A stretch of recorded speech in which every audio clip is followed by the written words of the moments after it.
need light. You are saving your own costs.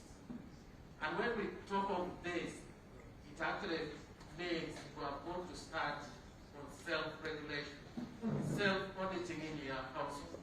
How do you reduce your bills on electricity? Government interventions. The government has taken important steps to address these challenges. For example, drafting of the Energy Efficiency and Conservation Bill, which we are going to discuss today. Cabinet approved its principles in 2016. It has taken a long time, and we are now in the critical stage of stakeholder consultation. I know stakeholders were consulting when we were drafting the bill, but now the bill is in Parliament. We need again to bring you the stakeholders. We could have changed certain things which we proposed, because when we passed it through cabinet, it was still a long debate, and now we are getting to a stage where it is going to be discussed to make it into a law. So this is a very important consultation. Otherwise, Parliament will not be able to consider this. 2, pilot programs in public institutions.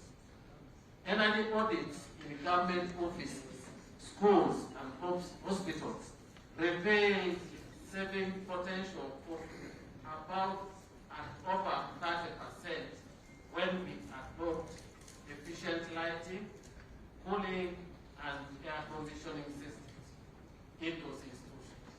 We achieve a 30% reduction of our energy costs. 3, promotion of efficient cook stoves and electric pressure cookers in collaboration with our development partners, such as SLP, GISA, and civil society.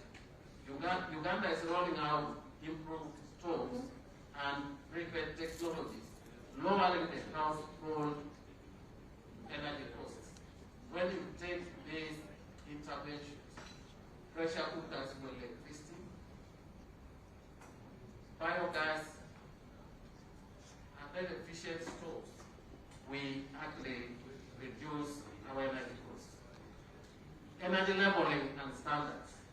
Work has started on establishing minimum energy performance standards for Uganda, especially on appliances which are now being produced and brought to Uganda. But we also emphasize these appliances should be labeled.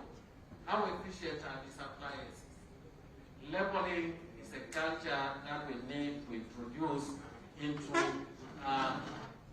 electrical appliances to inform the consumers of what these appliances are capable of achieving in saving energy. And this is done in order to phase out what the chairman was talking about. We are importing containers of used refrigerators. We are importing microwaves. They are not actually planned for our country. They were not manufactured for our country. We need the appliances to be labeled, what they are addressing and how efficient they are. Capacity building and awareness. I've talked about this. We are going to build the capacity of our technical teams to be able to test the equipment, test the appliances, go out audit. We are going to bring the awareness to the households. We are going to bring awareness to the industrialists in order for us to achieve what we expect to achieve through this law. Energy efficiency and conservation bill will therefore consolidate and scale up the interventions that I've talked about, providing a clear legal and institutional regulatory framework for us to implement what we are going to discuss here.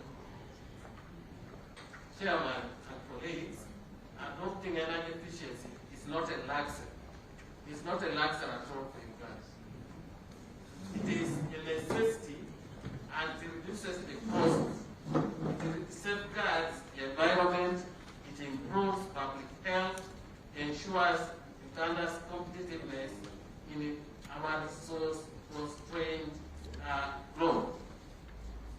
sub-Saharan peers, such as Rwanda and Kenya, are already reaping benefits from national efficiency strategies and regulations. Uganda must dive in and benefit from the benefits that our neighbors are to improve the competitiveness of the products that we produce in this country. What the manufacturers are putting in the market. We don't want to see imported goods of the same quality being cheaper than what we produce here. This will reduce the cost of the products that we produce in Uganda and make it more competitive in the regional trade. I thank all the stakeholders for your coming in here and participating in seeing the bill that we are going to discuss. Your contributions today will be critical in shaping a law that reflects our national priorities and responds to the needs of our people. With these remarks, I would wish to Chair to request all of us to pay attention to the bill when we are discussing. We are going to go through it. If we leave it not properly done, each one of us is an energy control. The manufacturers, it is in your interest to actually adopt more efficient technologies and the use of efficient regulations that were put in place to make sure that we derive all the benefits that are highlighted. Chairperson and colleagues, I would wish to end here at Sunday to allow us to proceed to the next step. Thank you very much for listening.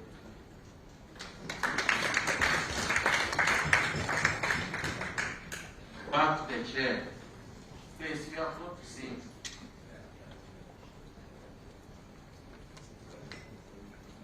Minister, welcome back.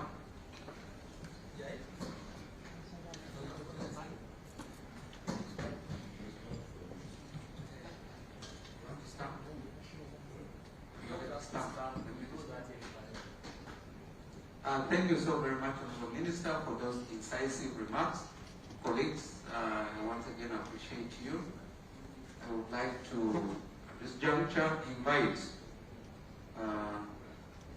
the Commissioner, Department of Energy Resources, Minister of Energy and Mineral Development, or his or her representative to come and give us not really so much about remarks, but much more deeper insights into the bill, so that thereafter we can receive the opinion of the stakeholders. You're welcome.